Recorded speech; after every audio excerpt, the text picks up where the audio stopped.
You're invited to participate in our transportation planning process regardless of your race, color, national origin, including limited English proficiency, religion, creed, gender, ancestry, ethnicity, disability, age, sex, sexual orientation, gender identity or expression, veteran status, or background. If you'd like to read the full notice of your rights and protections, you can go to www.bostron.org/MPO_NON_DISCRIMINATION. All participants will join the meeting with muted microphones. Please rename yourself to include your first name, last name, and affiliation if you have one. Please do not unmute and mute yourself. To participate in the discussion, please select the raise hand function. Find this by clicking either on the participants button at the bottom of the screen and find a window, and a window will pop up with a raise hand button at the bottom, or the reactions button in the toolbar. The chair will then call on participants. If you're on the phone, you can use *9 to raise your hand. If you have any technical difficulties, please contact Rosine Foley via the chat box or at rfoley@ctps.org, or call her at 857-702-3704. Excuse me. This meeting is accessible to people with disabilities. Zoom products are compliant with exceptions with the following standards: Web Content Accessibility Guidelines 2.1 Level AA standards and revised Section 508 standards. If you require any additional accommodations in order to participate fully in this meeting, please contact Rosine Foley of the MPO staff at rfoley@ctps.org, or call her at 857-702-3704. So first thing on the agenda is the introduction. Jonathan, please call the roll. MassDOT Chair. Yes, this is David Muller. I'm here. Thank you. MassDOT C2. John Bouchard will not be here today. He will not be here. Okay. MassDOT Highway Division. John Romano here. MBTA. Julian Linnell on behalf of General Manager Steve Poktak. Great, thank you. Massport. Sarah Lee, representing Massport. Thank you. MAPC. Good morning. This is Eric Barassa with the Metropolitan Area Planning Council. Thank you. MBTA Advisory Board. Good morning, Amira Patterson for the MBTA Advisory Board. Thank you. Regional Transportation Advisory Council. Leonard Diggins here.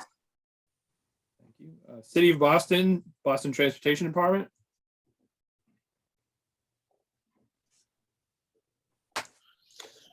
Bill Conroy, representing the city of Boston, and Mayor Michelle Wu. Thank you. City of Boston, BPDA. Hello, Jim Fitzgerald with the DPA representing City of Boston, Mayor Wu. Thank you. At-large City of Everett. Jay Monty, representing Mayor DiMaria in the city of Everett. Thank you. At-large City of Newton.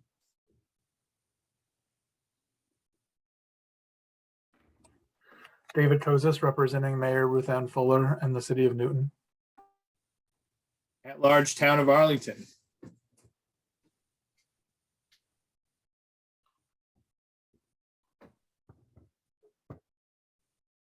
Okay. At-large Town of Brookline.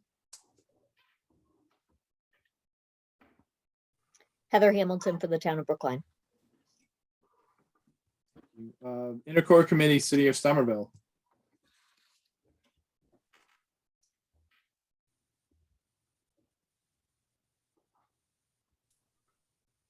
Hello, Tom Bent, City of Somerville, representing the Intercore and Mayor Valentine. Thank you. Minuteman Advisory Group on Interlocal Coordination, Town of Acton.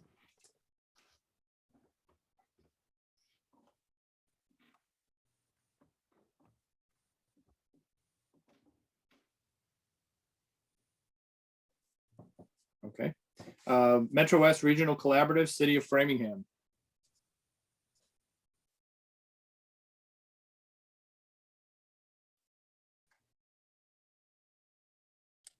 Thank you. Erica Oliver Jerem, representing the City of Framingham, Metro West Regional Collaborative, and Mayor Sisitsky. Thank you. North Shore Task Force, City of Beverly. Darlene Nguyen, representing Mayor Cahill and the North Shore Task Force. Thank you. North Suburban Planning Council, Town of Burlington.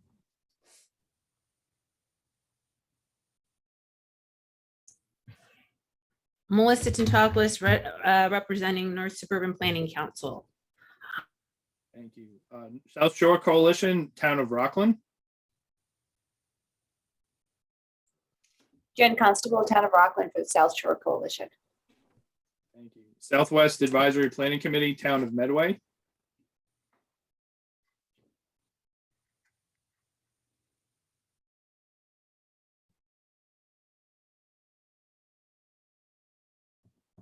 Okay, and Three Rivers Interlocal Council, Town of Norwood, Neponset River Regional Chamber. Good morning, Tom O'Rourke from the town of Norwood, representing the Trick Subregion.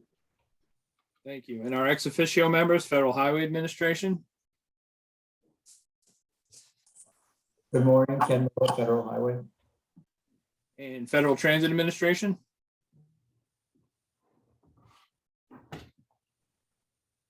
That calls the roll, Mr. Chair. Thank you, John. Next item on the agenda is the chair's report, and I don't have one, so we'll go directly to Tegan for the executive director's report. Thank you, Mr. Chair, and hello, everyone. I've been starting these off actually talking about some of our recruitment efforts, and I'm excited to say that we have another new staff person that we're very excited to have on board to introduce today. Her name is Rose McCarran, and she's a new transportation planner, data analyst in the Transit Analysis and Planning, or TAP group. And since she will likely be presenting work to you in the future, I would love for her to say hello so you can see her face and hear her voice. And feel free, Rose, if you can say hello, be unmuted, that would be great.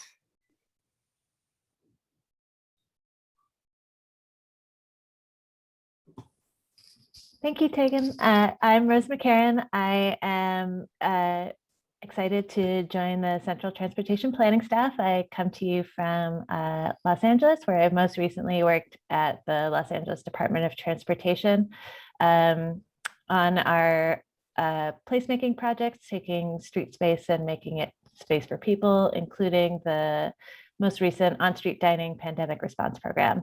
Prior to that, I did a lot of work in our planning and policy division, updating our transportation demand management ordinance and doing some modeling and data analysis work. So I'm excited to join the MPO and CTPS and contribute to the future of the Boston region. Thank you.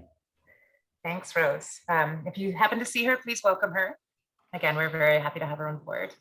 And we are still recruiting for a few more folks. Our Transportation Improvement Program Manager position did close recently, and we have selected 4 candidates for first round interviews. So we're moving along there.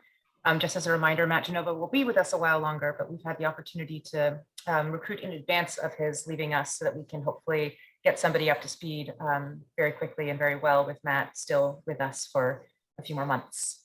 We also have 2 positions still out. We have a manager position for our project work. Those are it's really leading data analysts and GIS analysts and those who work on the travel demand model for projects. That manager position is going to remain open for much of the rest of this month. So please take a look. And again, please share that posting with your networks if you can.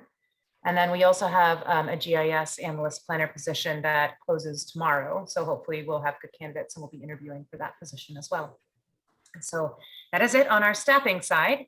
I did want to provide an update of an important event that happened last week. Matt Genova will also be talking about this a little bit, so I'll just give you a few highlights. On Friday, we had the annual MassDOT MARPA meeting where the state talks with the leaders of the regional planning agencies across the state about what the funding picture looks like in the coming year for transportation. So first, we did discuss that there is, as a result of the bipartisan infrastructure law, there's an anticipated increase of funding, particularly in the planning funds or the PL funds that go through FHWA. Those funds actually fund the majority of staff's work, not all of it, but the majority that's identified in the UPWP. So that conversation will continue as Sandy Johnston comes to you to talk more about the UPWP process. I should say Sandy and Srileka. You'll sort of see more about that budget, but it looks like about a 13% increase in the next fiscal year for the staff for the Boston Region MPO. So that will have a big impact on our UPWP. And then Matt, I mentioned we'll be talking about this, but there also looks to be an increase in the target funds, which are the funds that you board members allocate towards transportation projects that meet your regional priorities and needs.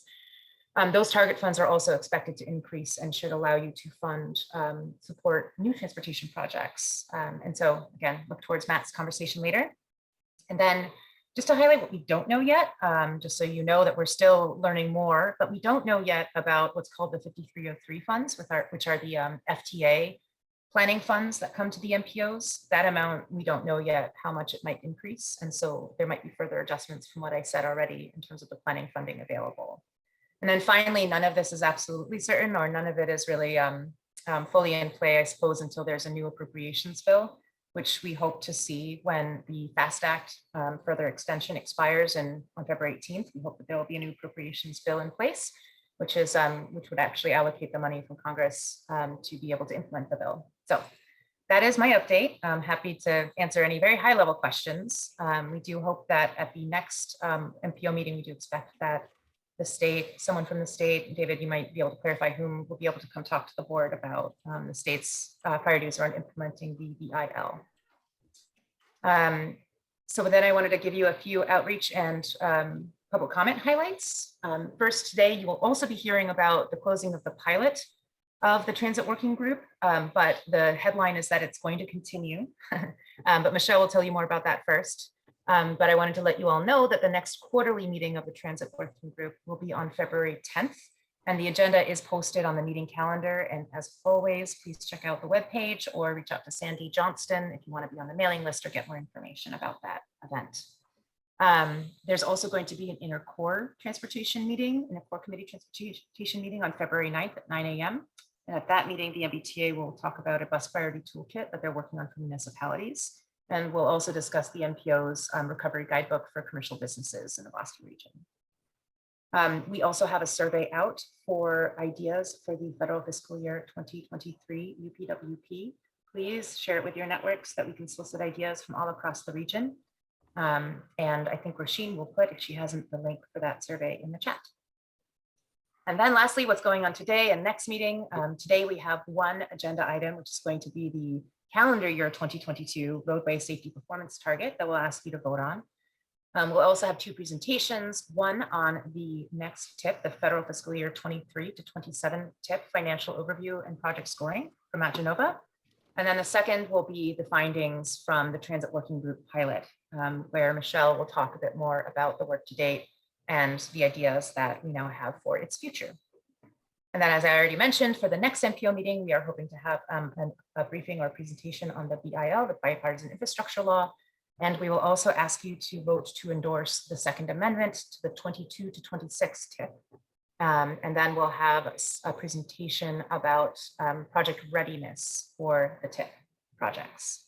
And that, Mr. Chair, is it. If anybody has any questions, I'm happy to answer them. Thank you, Tegan. Any questions for Tegan? Seeing and hearing none. Next item on the agenda is public comments. Is there anyone from the public who would like to comment at this time? Seeing and hearing, oh, Brad Rawson.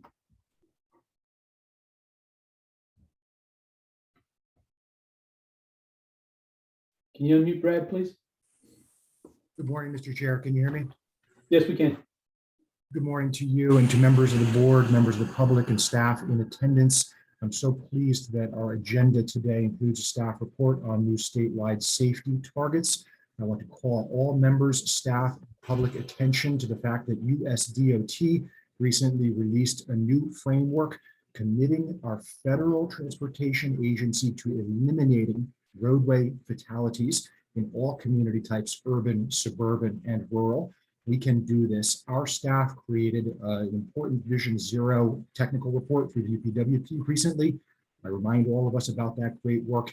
And as we think about TIP amendments, the new TIP cycle, and as we think about the new federal aid packages that we're all getting educated around, I remind us that in addition to repairing and maintaining our aging infrastructure, we have an obligation to our residents, our communities, and our Commonwealth to work in a diligent and progressive fashion to eliminate fatal and severe crashes in Somerville. I have had the burden of leading a municipal transportation department that has experienced 6 roadway fatalities in the last 3 years.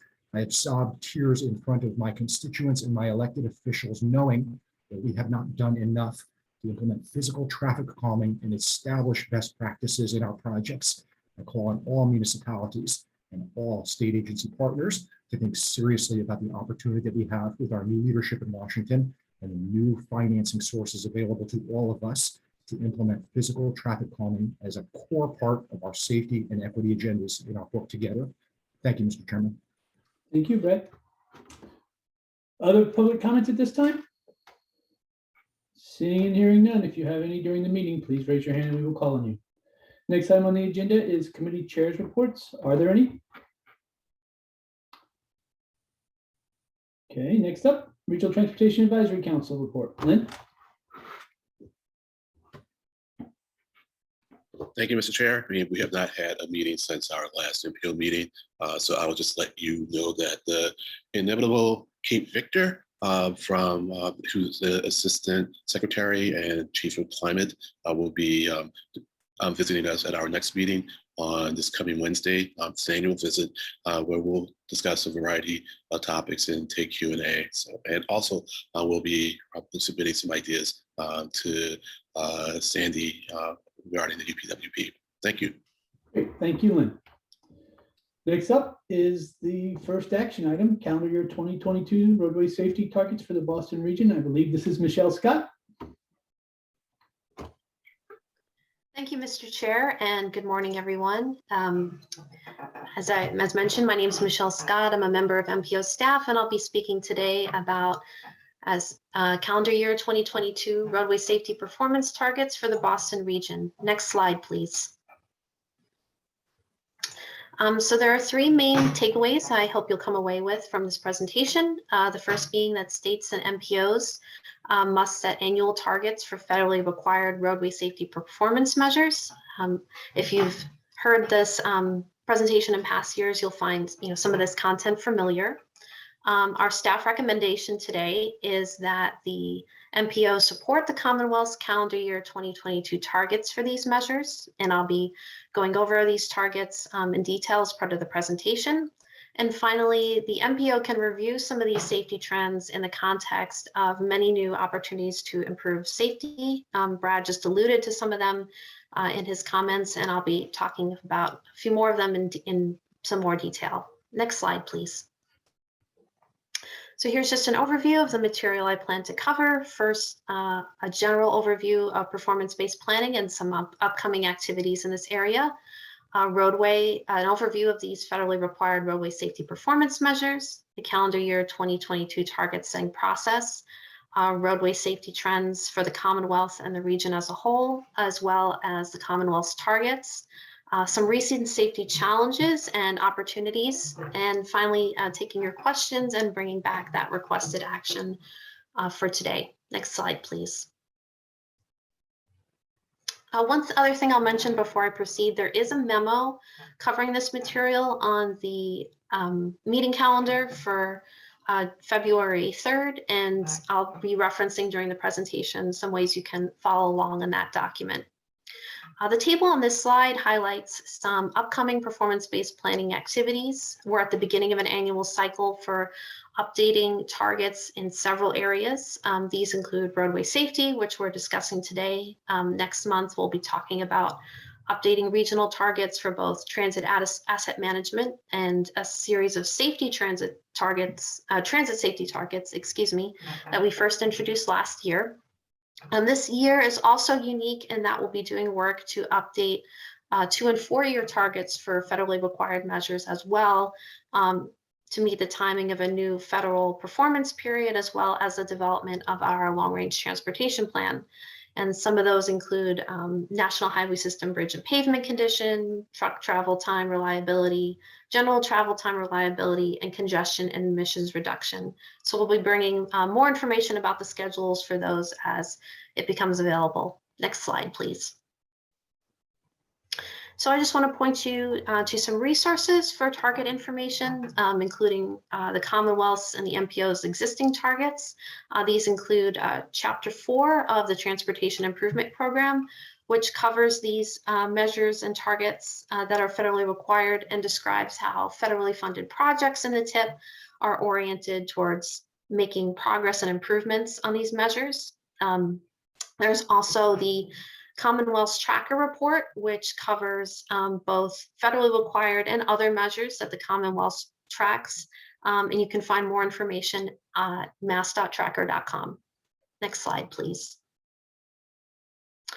So to talk more specifically about the measures that we're covering today, they're listed on this slide here. They include the number of fatalities, rate of fatalities per 100 million vehicle miles traveled, number of serious injuries, rate of serious injuries per 100 million vehicle miles traveled, and number of non-motorized fatalities and non-motorized serious injuries. That non-motorized category includes people who walk, people who bike, people who skate, use mobility devices, and others in that category. Some common themes of these measures, they are all outcome-based, meaning that they focus less on what specific agencies and stakeholders are doing about safety and more about what's actually happening on the roadways. These are fatalities and injuries from motor vehicle collisions. They apply to all public roads, regardless of the jurisdiction of those roads and who owns them or is responsible for them. They reflect 5-year rolling annual averages, and per federal requirements, targets reflect 1 calendar year. And of course, the goal is to bring all of these measures as close to zero as possible. Next slide, please. So this slide diagram provides an overview of how the target setting process works in general. As we move later in the year and cover different target topic areas, you'll see this diagram kind of change for the specific measures that we're talking about. But this one covers roadway safety in particular. The US DOT establishes the measures, particularly FHWA and NHTSA and agencies working in the safety area. States are required to set statewide targets for these measures, and in particular, MassDOT coordinates with the Commonwealth's Executive Office of Public Safety and Security on these. Once targets are set, MPOs have 180 days to either choose to support statewide targets or set separate targets for the MPO area. So supporting statewide targets means that for federal reporting, no specific number is needed for the MPO area. The MPO agrees to coordinate with the Commonwealth and agree to plan and program projects in ways to help achieve the state target, acknowledging the MPO's specific factors and contribution to that. And of course, working with the state on target setting and measure narratives that get included in the TIP and the LRTP. And this is the option that the MPO has chosen for these measures and target setting requirements for the past several years. MPOs do have the option to set quantifiable targets. They have to specify, of course, the component metrics, including their source for vehicle miles traveled. Coordination with state DOTs is still necessary, and those quantifiable targets would get reported to MassDOT, as well as in the LRTP and the TIP. MPOs are able to vary their decision-making approach for each measure, although in past years, the MPO has chosen to support the targets as a set. Periodically, FHWA reviews whether states are making significant progress on these performance measures. This means that they're either achieving their targets or making improvements compared to a baseline. If the state does not achieve significant progress, FHWA can limit the ways that the states can spend highway safety dollars. In past evaluations, MassDOT has met this significant progress criterion, and so has been doing well in that area. For MPOs, FHWA doesn't follow this process. They primarily look at how the MPOs are incorporating performance-based planning principles and working towards their targets through their planning processes in general.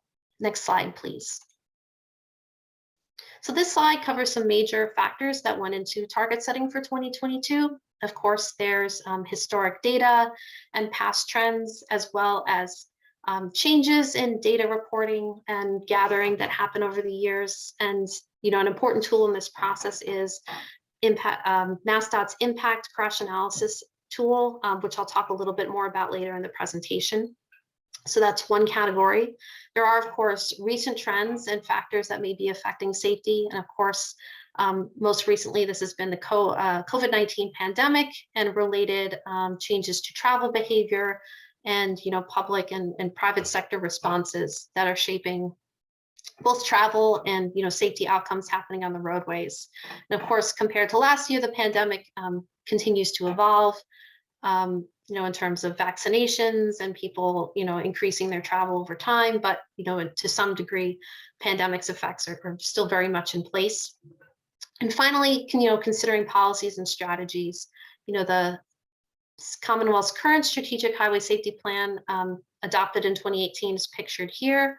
That plan includes a long-term goal to achieve 0 fatalities and serious injuries on the region's roadways and identifies a number of different policies and investment approaches designed to get there. Not pictured here, but also an important part of this process are the Commonwealth's bicycle and pedestrian modal plans, which also discuss safety. Next slide, please. So this slide highlights the Commonwealth's targets, which for these federally required measures, which I'll talk more about in detail on subsequent slides. These targets have been set in line with FHWA guidance, which emphasizes a process that's data-driven, realistic, and attainable. And of course, the Commonwealth's targets and its strategic highway safety plan are also pictured here that capture, those that shift toward 0 fatalities and serious injuries. Next slide, please. So this, I'm going to present a series of charts that cover each measure, and I'll just go over the format real quick. Anything shown in green refers specifically to the Commonwealth. The dark green bars highlighted here reflect crash data that's been finalized. The lighter green bars reflect years of crash data that are still open. For these 5-year rolling averages, crash data was still open for 2019 and 2020 at the time the targets were set, which was in spring and summer of 2021. And so that appears to the left of the dotted line.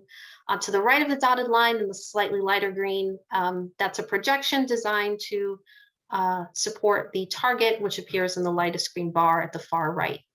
Any information that's shown in blue pertains to the Boston region. The darker blue reflects averages from crash data years that are closed. The lighter blue reflects averages that include crash data that hasn't been finalized. So you can see in the chart here that the data, the fatalities, had spiked initially in 2016, and that's reflected in the 2012 to 16 average, and to some extent carried through the subsequent ones. This is something that happened at a nationwide level as well. There's been a decrease in fatalities of both the Boston region and Commonwealth levels through 2020. MassDOT's assumptions for target setting, looked at 2020 as kind of an anomalous year and assumed that 2021 fatalities, based on data available in spring and summer of last year, would be comparable to prior years. And the projections and the target value of 340 for the 2018 to 22 rolling average, reflect a reasonable but desirable % decrease that they thought would be possible based on trends and planned approaches to addressing safety. Next slide, please. So this slide captures the fatality rate per 100 million VMT. And you'll see this format carried through other slides as well. Dark green circles reflect averages based on closed years of crash data.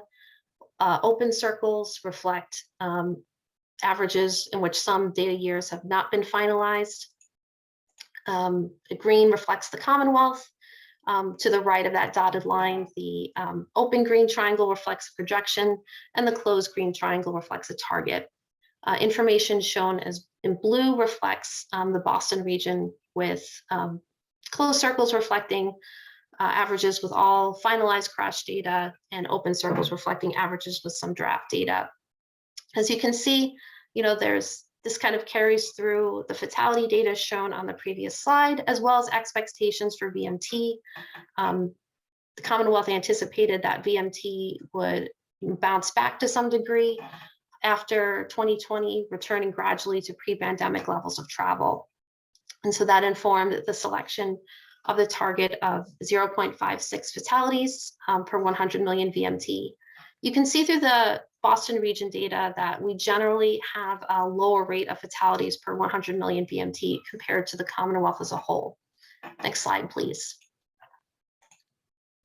So this slide carries through the presentation that was shown in the fatality slide. This particular figure appears on page 10 of the memo if you're following along that way. Again, green reflects the Commonwealth and blue reflects the Boston region.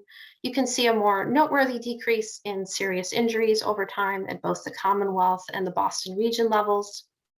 Again, when setting targets, the Commonwealth took these 2020 to be an anomalous year. There were also some data changes that affected potential crash records for 2019 as well, which are described in the memo. And given those circumstances, the Commonwealth set its targets by assuming a 3% overall decrease in serious injuries between 2018 and 21, and another 4% decrease between 21 and 22, which informs the target of roughly 2,500 serious injuries for the 2018 to 22 5-year rolling average.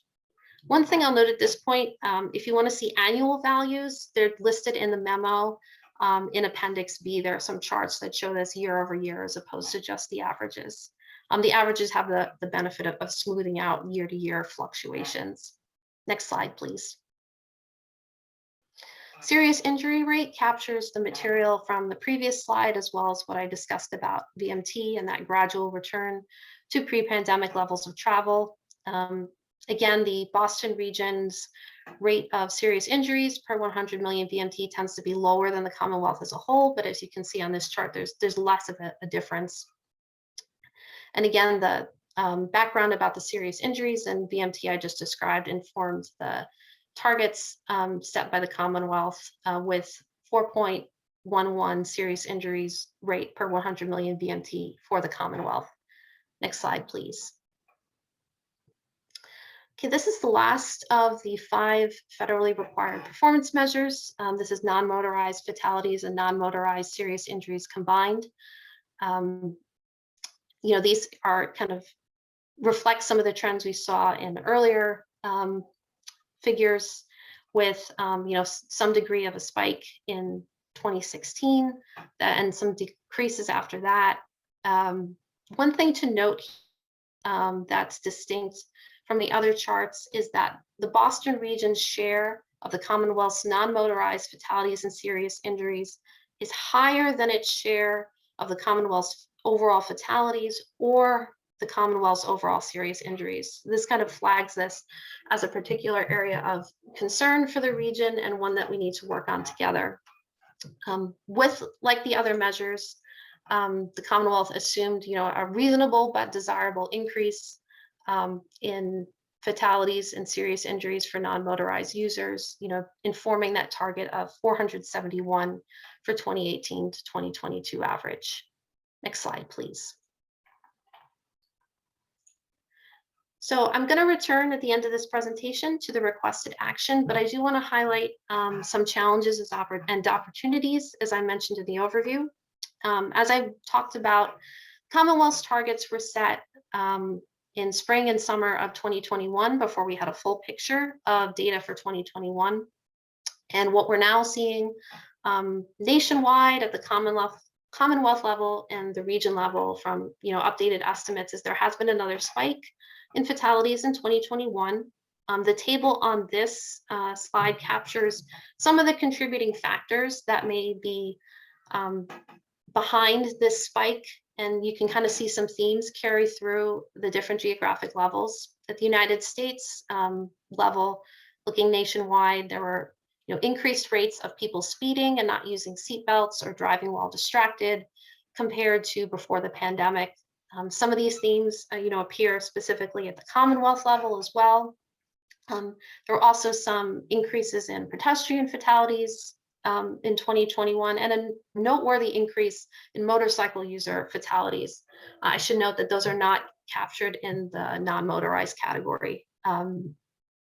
Finally, in the Boston region, using the impact tool to kind of look at some of the data, I didn't find some of the speeding and distracted driving themes as strong, but I did notice that there has been an uptake in fatal crashes happening on interstate roadways compared to years before the pandemic. Next slide, please. So given these circumstances, what we're learning from the past and more recent data, how can we bring this into new opportunities to better understand and then react and respond to the fatalities and serious injuries that are happening at the region's roadways. So there's a lot happening in 2022 to kind of help meet these challenges. First, the Commonwealth is starting work on a new strategic highway safety plan that's scheduled to be adopted by the end of this calendar year. They held a summit for that last week to really kick off that process. We're doing work at the regional level for our needs assessment for Destination 2050, which includes a sizable safety component, and looking at some of these trends and the recommendations that come out of that needs assessment will of course inform our long range plan and our investment programs through that, but also contribute to work we do through the UPWP annually through the TIP, etc. Brad also referenced in his comments, the rollout of new safety-related provisions and opportunities through the federal bipartisan infrastructure law and parallel things that are happening at USDOT and FHWA. There's a lot going on and a lot being released, a real flurry of activity. Brad had mentioned the new national roadway safety strategy. I think that was published last Thursday or Friday.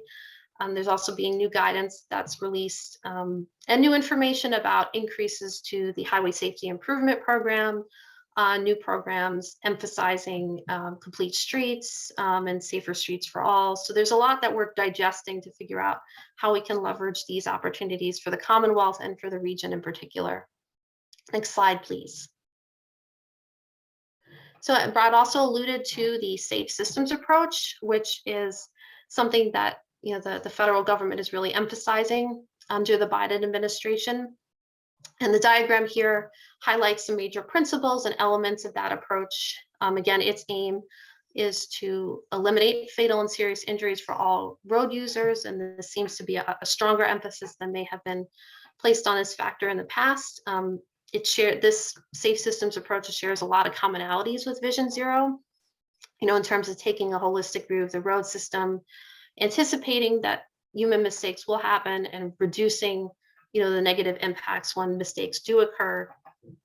And of course, this is not only being reflected in national priorities, but in the Strategic Highway Safety Plan update as well. Next slide, please. So this slide kind of captures some of the various ways that we address roadway safety challenges in the region. And it really emphasized the ways that we have to work together.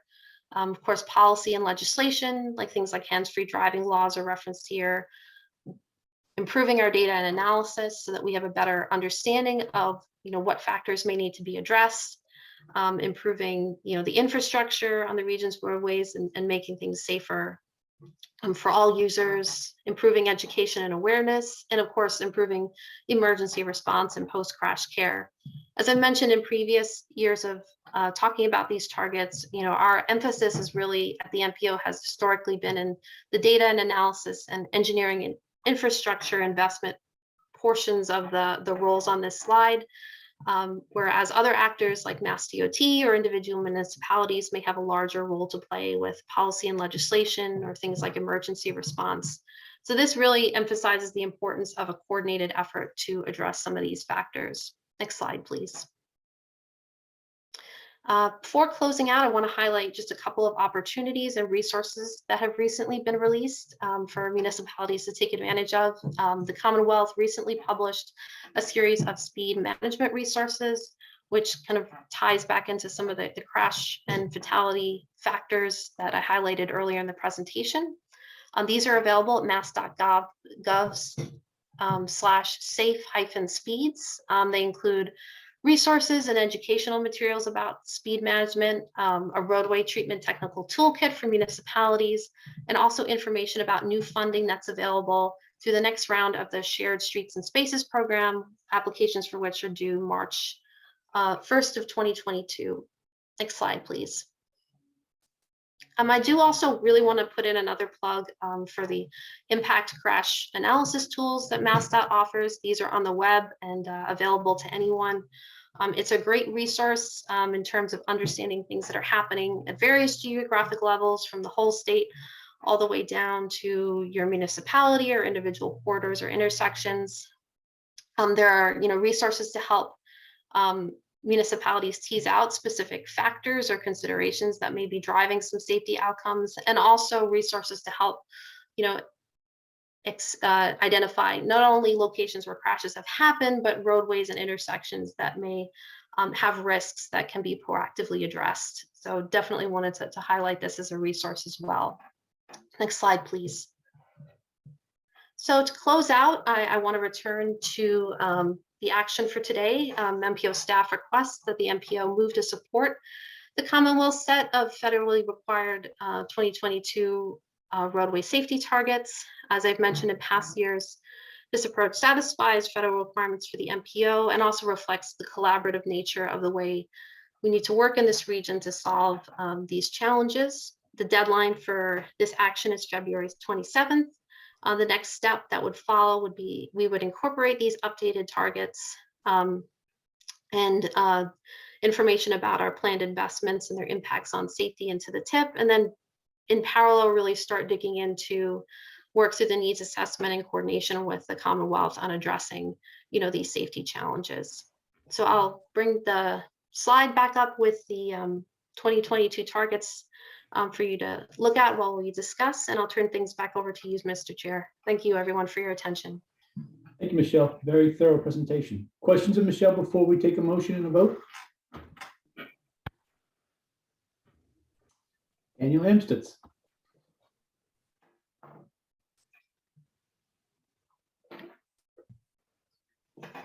Hello, thank you. Good morning. Thank you, Michelle.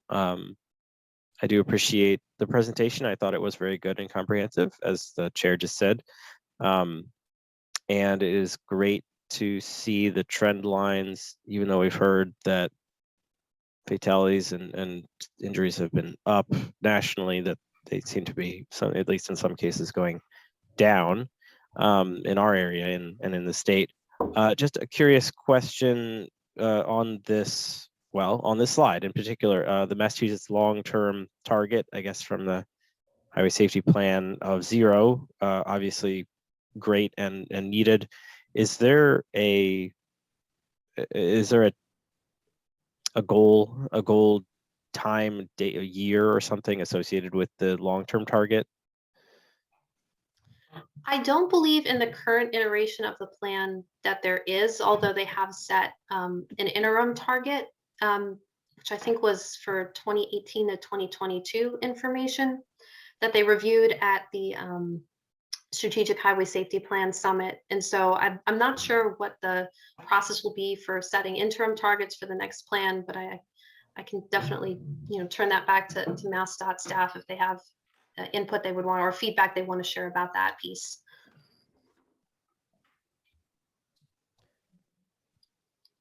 Okay. Yeah, I don't have any input at this time. Okay, questions, all right. Daniel? Thank you. Yeah, I think that's all. Thank you. You're welcome. Lynn Diggins.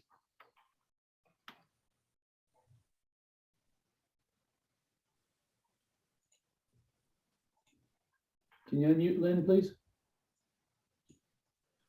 Thank you, Mr. Chair. I was just waiting for the signal. So first, I want to say that I really appreciate Mr. Ross's comments. He almost every time he speaks, I'm always riveted. And this time, it was very informative. And as Michelle noted, there were some components that she was going to address, but he addressed them very well. And secondly, I want to express my appreciation to Ms. Scott for letting me know about that summit. She recalled from the previous iteration of this approval process that I was interested in it, and she told me about the summit, and I was able to attend it, and I was impressed by what the state is trying to do. I was also impressed by the strategic highway safety plan that was referenced in the last report and in this one from 2018. I mean, it is so thorough, and the goal really is to get to 0 deaths, but they don't really have a target year for that because, as Michelle noted, they are realistic in the goals that they set on an interim basis. And so I would say to anyone that is interested in trying to get to 0 deaths, that they have started the process, and everyone, especially people who are considered I won't say experts, but very knowledgeable to participate in, and I suspect someone can drop some information into the chat about that. So 2 questions. One, I know that I asked last year, but I just can't remember the answer. What was the cause of the spike in 2016?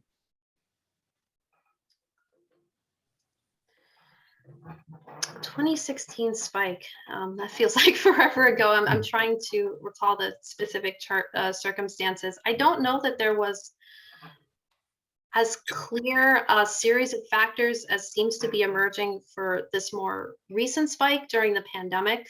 But I do know that it was something that was noticed at multiple geographic scales, not only in the Commonwealth, but in the nation as a whole. And I think one other thing that, is, and you can see some of this information in the recently released National Roadway Safety Strategy. And I'll try to find a link to that I can put in the chat after I respond. But, looking at state level data and comparing across all of the states, Massachusetts is in kind of the bottom tiers of these really, dramatic cases of fatalities around the country. So while we did see that effect, it was likely less prominent here than it was in many other parts of the country. Right. Okay, thank you.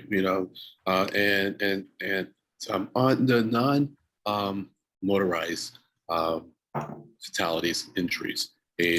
So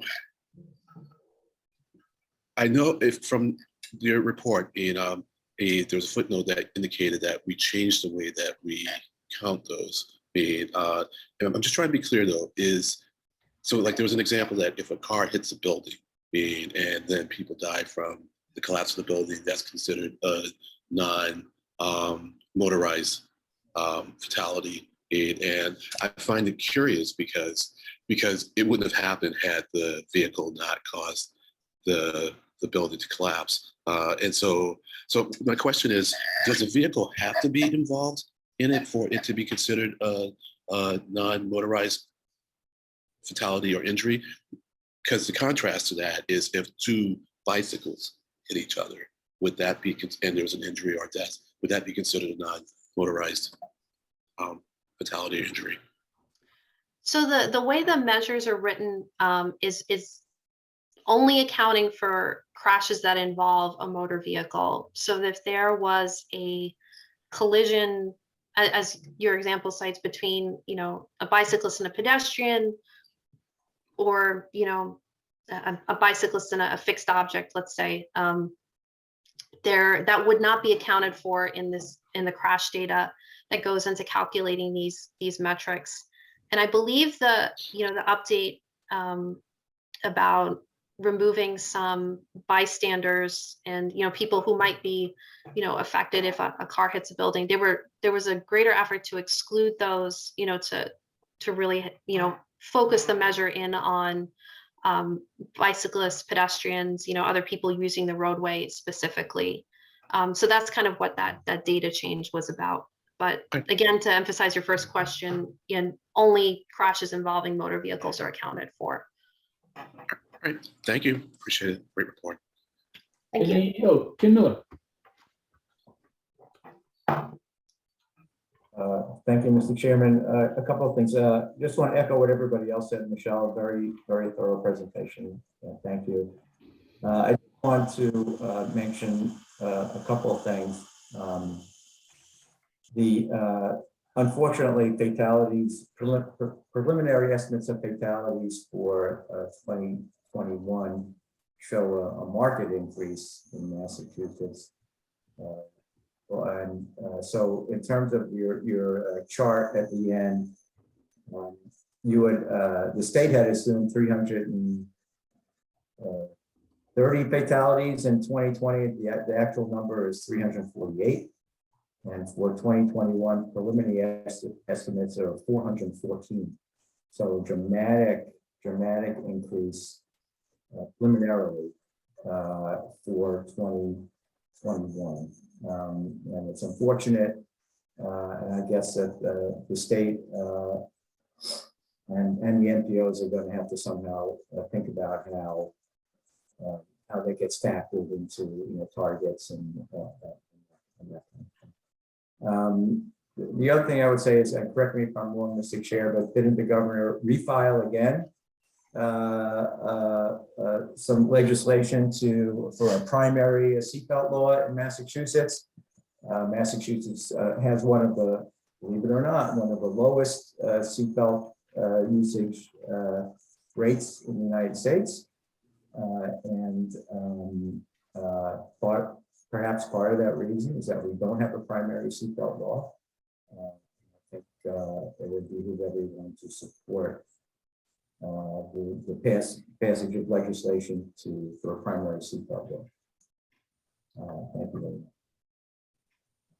much. Thank you, Ken. Other questions or comments? Seeing none, can I get a motion in a second to adopt these targets as presented today? Lynn Diggins.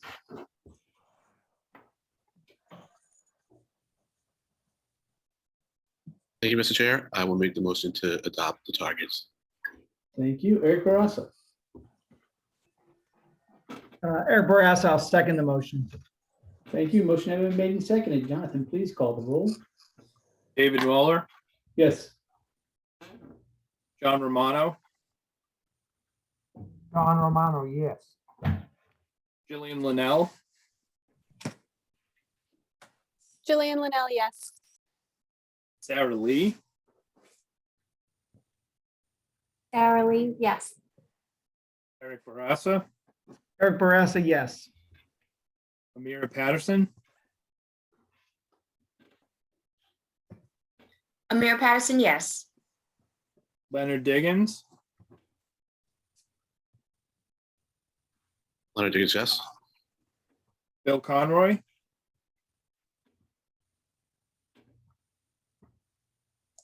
Bill Conroy, yes. Jim Fitzgerald, Jim Fitzgerald, yes. Jay Monty,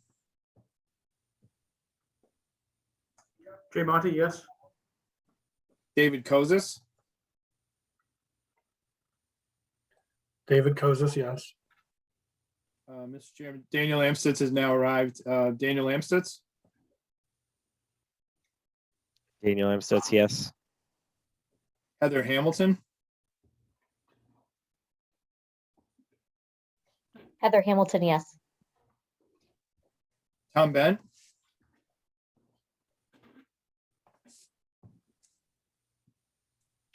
Tom Bent, yes.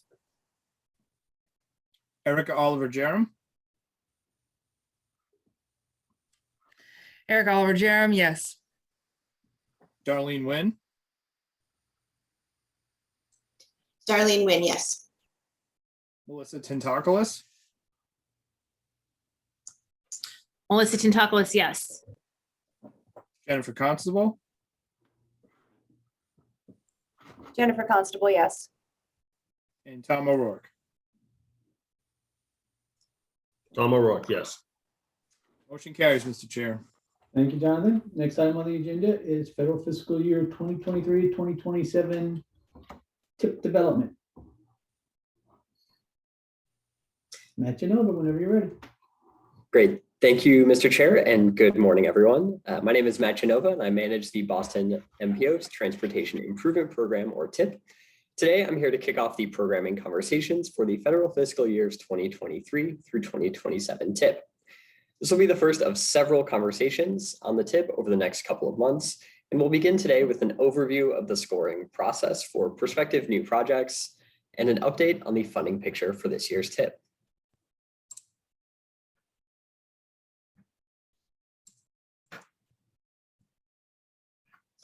Here's the ground that we'll cover today. I'll start with a quick reminder of where we are in this year's TIP development timeline, and we'll then briefly introduce the new projects that are being considered for TIP funding this year. From there, we'll dive into the main portion of the presentation, which is a summary of the funding outlook for the federal fiscal years 2023 through 2027 TIP. In closing, I'll touch on a handful of next steps before opening things up for a discussion. So beginning with the timeline for this year's TIP process. Right now, we're about halfway through developing the new TIP. Over the last few months, MPO staff have reached out to cities and towns in the region to understand what their needs are for project funding. We then presented a list of those projects to this board back in November in the form of the TIP project universe. Over the last 6 weeks or so, MPO staff have been conducting project scoring for those projects that are ready to pursue funding this cycle. Project proponents will soon receive those scores and have the chance to review them to make sure that they're accurate. Those scores will come to this board at the MPO meeting on March 3rd. In the meantime, we're here today to talk about the overall funding picture for this year's TIP.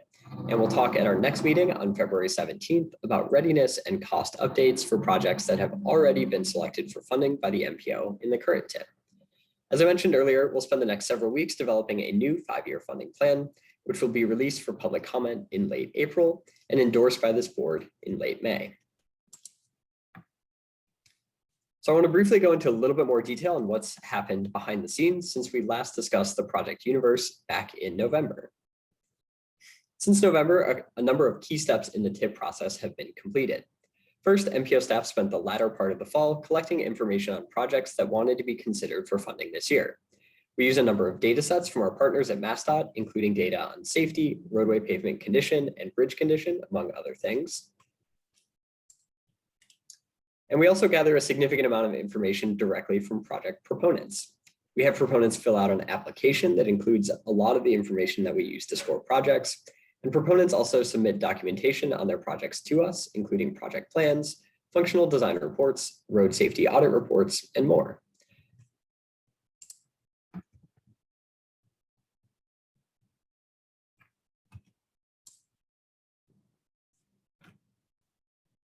Sorry about that. So during this time, we're also continuing our conversations with our counterparts at MassDOT's Highway District offices, as well as project proponents, to make sure that projects are ready to be considered for funding and that they've been approved by MassDOT's Project Review Committee. In cases where proponents submit multiple alternative designs to us, we also work with them to understand which alternative is their preferred one, which will then score.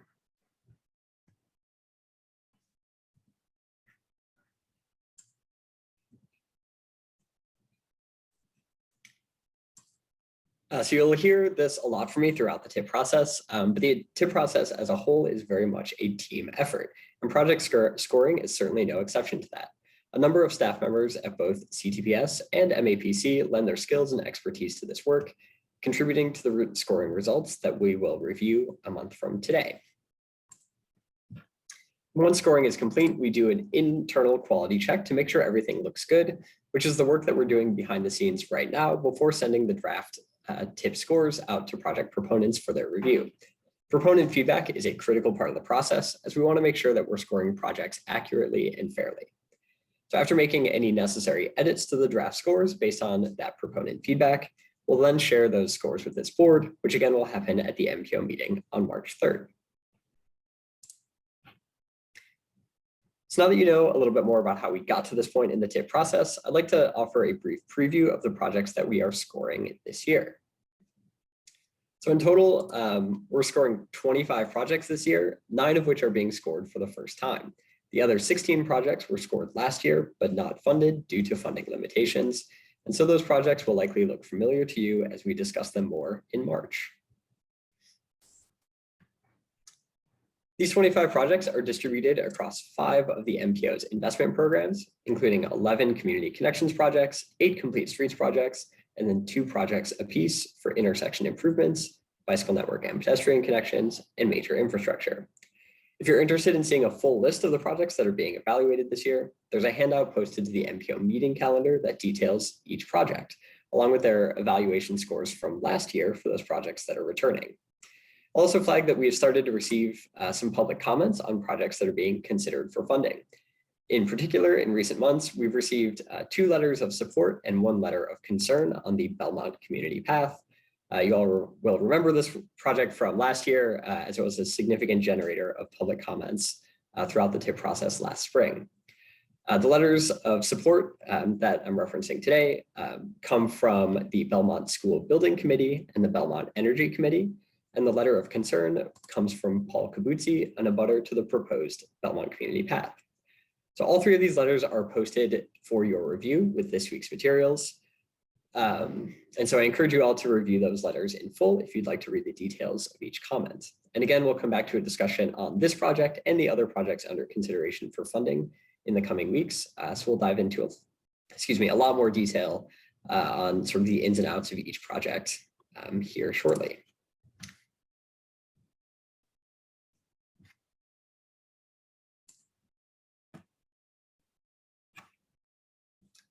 So as is the case every TIP cycle, these new projects will primarily be considered for funding in the 5th and final year of the TIP, which in this year's TIP cycle is federal fiscal year 2027, as the first 4 years of the TIP have already had a number of projects programmed in them. Unlike in past TIP cycles, however, there will be some new funding capacity throughout each fiscal year of the new TIP. And that's a subject that I'll come back to in the coming slides. Wrapping up this section, I wanted to offer a quick comparison of how the number of projects that we're scoring this year compares to years past. As you can see here, the total number of projects in any given year has tended to be roughly in the mid-20s. On the chart, I've broken out community connections projects from the other investment programs, beginning with the launch of the community connections program in the fiscal years 21 through 25 TIP cycle. That's because these projects are funded in the first year of the TIP, while the other investment programs tend to fund projects primarily in the latter years of the TIP. So this breakout here gives you a sense for how those different needs break down. So now that you know how we got to today and have a sense of the projects that will be considered for funding this year, I'm going to spend the rest of the presentation walking you through how much funding we'll have available this year with which to make new investment decisions. So I want to start this portion of the presentation with a quick refresher on where we left off last year. When considering TIP projects for funding, one of the many tools used by this board is the relationship between the current distribution of MPO funds across project types compared to the goals that were set for this funding distribution in the MPO's long-range transportation plan. Shown here is our starting point for this year, the current distribution of funds in the federal fiscal years 2022 through 26 TIP, which is again the active TIP right now. As you can see, we're slightly under-programmed on complete streets and intersection improvement projects, and slightly over-programmed on bicycle and pedestrian projects and major infrastructure. And you can see that we're about right on target with our level of funding for the Community Connections Program, though not all of these funds in this program have yet been allocated to specific projects. And because it's still a relatively new investment program, there are only 2 years of funding in the current TIP for transit modernization. As that program continues to roll out in the coming years, the discrepancy here between the goal that we've set for this program and the actual funding level will continue to decrease. None of these transit modernization funds have yet been allocated to specific projects. Then all the way on the right-hand side of the chart, you can see that roughly 4% of the MPO's funding remains unallocated to either a project or a program, which partially accounts for the underfunding of some of the other investment programs that I just touched on. So now that you know our starting point, let's talk about our funding picture going forward. I'm sure many in this room have been eagerly awaiting this information since the passage of the Bipartisan Infrastructure Law, or bill, by Congress back in the fall. Depicted in blue on this chart is the amount of funding that we plan for in each fiscal year when we develop the current TIP which covers federal fiscal years 2022 through 2026. You'll notice here that those blue bars peak in 2024 at roughly $110 million, but then decrease in fiscal years 25 and 26. This is due to an increase in GANS payments in these 2 fiscal years, as these are the last 2 years of repayment for MassDOT's Accelerated Bridge Program. Depicted here in orange is the additional new regional target funding for this MPO that this MPO will be able to plan for in the development of this year's TIP. These orange bars represent the increase in funding that we'll see each year as a result of the increase in federal formula funding provided for in the bipartisan infrastructure law. These numbers are based on guidance from the Federal Highway Administration as well as our partners at MassDOT. MPO staff received this information last week at the Massachusetts Association of Regional Planning Agencies, or MARPA, annual meeting, as Tegan addressed earlier in her executive director's report. As you can see on this chart, the MPO will see roughly $20 million in new funding in each fiscal year beginning in 2023.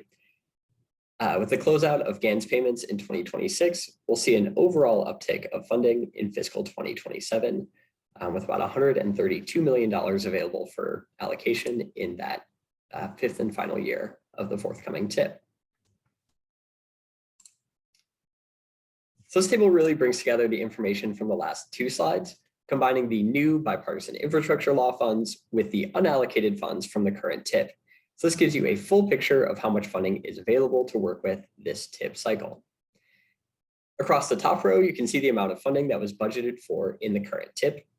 And in the row below that, those are the amounts that remain unallocated in each year.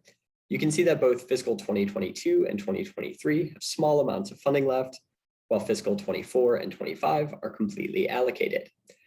Because of the cost increase issues that we saw last year, this board opted to hold off on spending more than $20 million in 2026 until a broader conversation could be had by this board on policy changes. So I'll come back to these new policies in a couple of slides, but obviously we've had that conversation, and so now those funds are sort of, back on the table for consideration this year, since we did not allocate those in the last TIP cycle. So all of that unallocated funds lands the board with about $20.5 million in unallocated funding in the current TIP. So once you add in the new bipartisan infrastructure law funds in the bottom row, or the second to bottom row, however, the amount of available funding for new projects increases across every fiscal year from 2023 onward.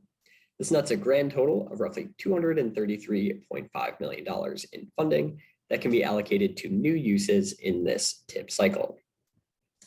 Before we move on, I do want to highlight that though the TIP that we're developing this year does not formally include fiscal year 2022, which is the current federal fiscal year, this board will still have to address any cost or schedule changes for projects in that year before thinking about how to allocate funds in future years.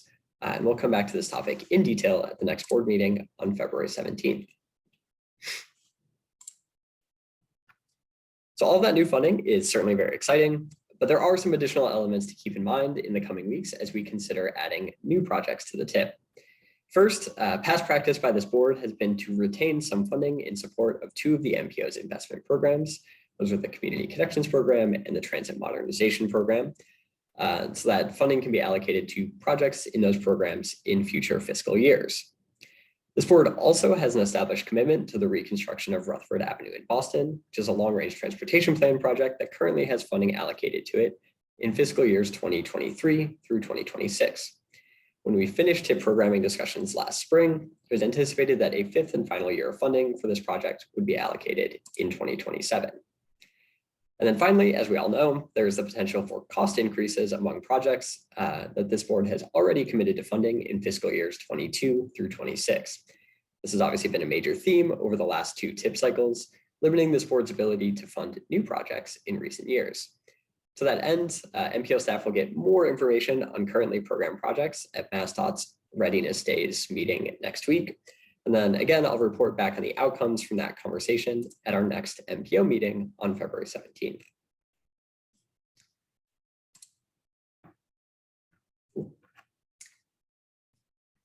So on the cost increase front, we do have some new policies in play, which were endorsed by this board back in early November. Among those policies is a new 25% design submission threshold for funding new projects in the TIP. Not all of the projects that we're scoring have reached this threshold, and so it will be at the discretion of this board on how firmly to hold to this policy in year one of its implementation. I'll emphasize here that one of the key goals stated by last summer's policy committee was to maintain a level of flexibility as these new policies are implemented. This is a subject that we can come back to in more detail as the full funding picture for this year comes into focus in the coming weeks. But I did just want to flag that this is something that we'll have to continue discussing over the next handful of meetings. Then one other policy change that I'll flag here is that this board also opted to require project proponents with significant cost increases to come and explain those increases to the board at MPO meetings. And so that means that in the coming weeks, we may be hearing from some project proponents, depending on the information that we receive at Readiness Days next week on currently programmed projects. That's something we can all look forward to between now and the end of March. So I want to close briefly by highlighting where we're heading in the coming weeks. As I mentioned, at the next MPO meeting on February 17th, we'll provide this board with a readiness update on all currently programmed projects. Those updates will help set the parameters for our discussion of funding new projects. Evaluation scores for those new projects will be presented at the MPO meeting on March 3rd. And then throughout the remainder of March, we'll discuss a range of scenarios for this year's final TIP programming. And with that, I'll turn things back over to the chair to begin the discussion. Thank you. Thank you, Matt. As always, a very good presentation. Questions from the members or comments? Jay Monty. Thank you, Mr. Chair, and thanks, Matt. Just looking at sort of the projects submitted this year, I know we had a lot of community connections projects that sort of, the overall total number of projects seem to be about what they typically are, but there seem to be less. Maybe it's complete street projects, maybe it's other categories.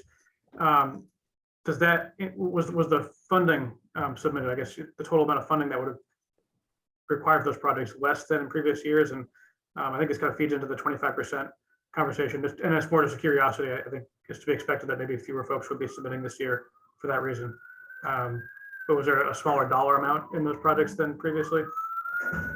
So the dollar amount is actually roughly the same, just because we've had sort of the same selection of things like complete streets, intersection improvement, and major infrastructure projects that have been sort of waiting in the wings for funding for the last like 2 to 3 years now, just because we haven't been able to fund a lot of those. And so I think my read on this is that that could be part of the concern here, is that municipalities around the region have been hearing that the cost increase issues have prevented the board from funding new projects. And so I think there may be less of a rush to push a bunch of stuff into the scoring pipeline for the first time, when there are several projects that are sort of in the mix for funding that we're still considering. And so the overall funding request for this year, I don't have the exact number, but it's very similar to what it was last year, mostly because the selection of larger projects is essentially the same. And it's still, the overall funding request is still significant. And so even though we do have a lot of new funding this year, I don't think we're going to be able to move forward everything necessarily. A lot of this depends also on, some of the other information that we're still waiting on. Again, things that we'll get at Readiness Days next week, cost updates on current projects that we're funding and all of that. So yes, there's still sort of a lot of details here left to be determined, but the overall funding request for new projects is sort of in the same ballpark as recent years. Daniel Amstutz.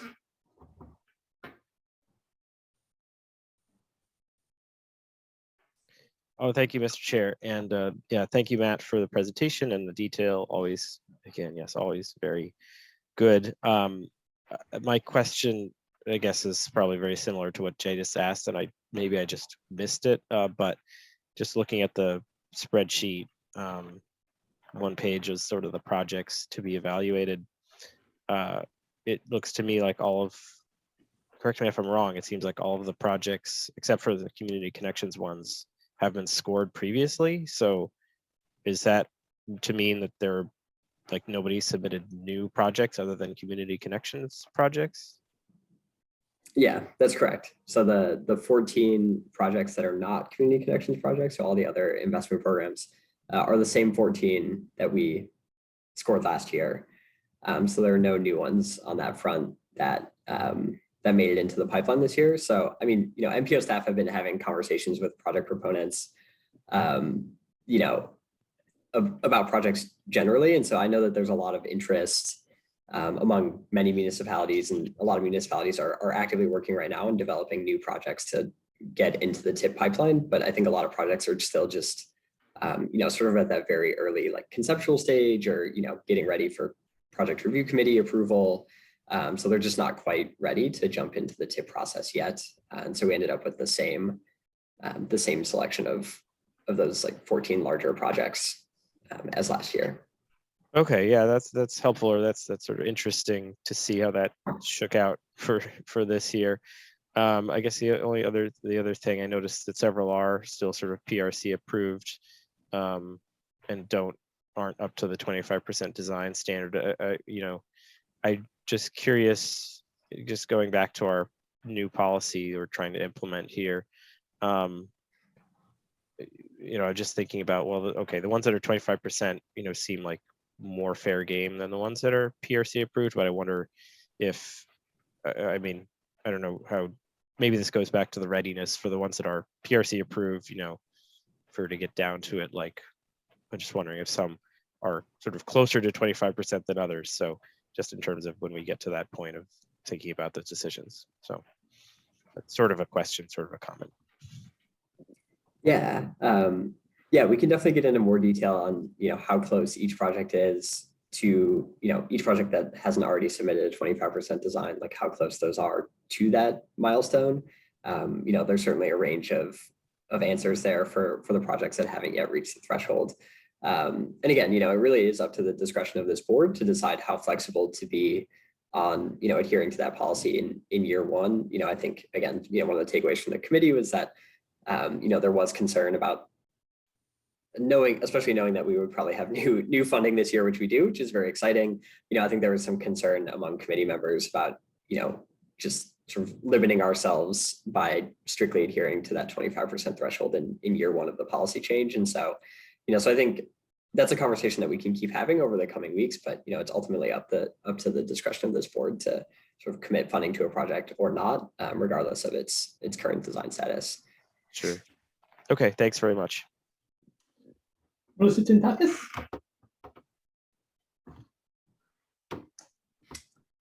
Okay, thanks, Matt.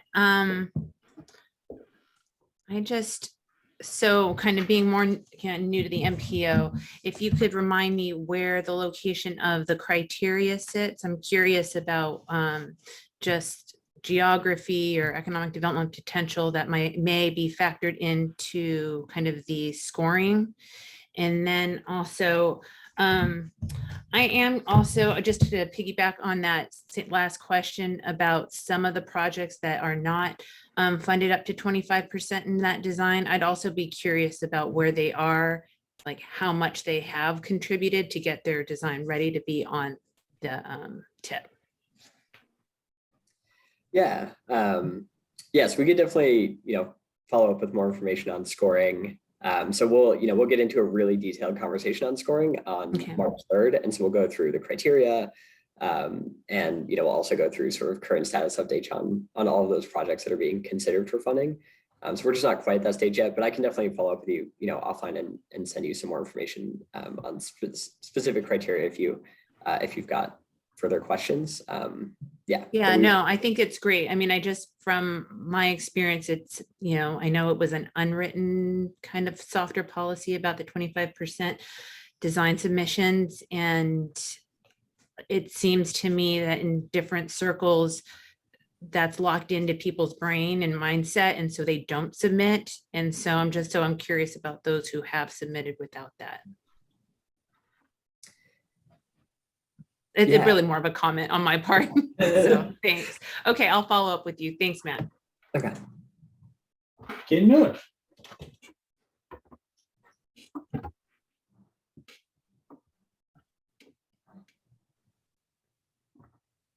You're still muted, Ken. There you go. Thank you, Mr. Chairman. Just two points. One, I know this was a discussion, Matt, a very good one about 23 to 27, the new tip. But, and you did show sort of the same funding for 2022, but, you know, the new infrastructure law does increase funding for 2022. I guess until we know what happens on February 18th when the continuing resolution expires, and you know what Congress decides to do moving forward in terms of how much obligational authority is available for 2022. We don't know exactly what will happen, but the apportionments have gone up. So I would imagine there will be some changes, some increase to funding for 2022 that will have to be accounted for when considering how to program 23 to 27. The second point I just want to make is I've heard some things about Rutherford Avenue, that there may be some changes in the city's approach to the project. And I think perhaps that may affect the schedule of when the funding stream for Rutherford Avenue might change. So if that's indeed true, it would be great if the city or MassDOT could give us an update perhaps at a future meeting and to see how that affects 23 to 27. Yeah, so I think Matt noted that we're getting ready to do readiness days this month. So we will be updating the MPO on all the projects, and that would include, of course, Rutherford. Great, thank you very much. Yeah, no worries. Others?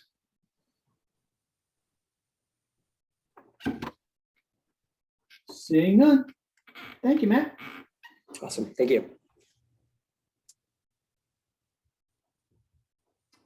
Next item on the agenda is the Transit Working Group pilot findings. Michelle Scott.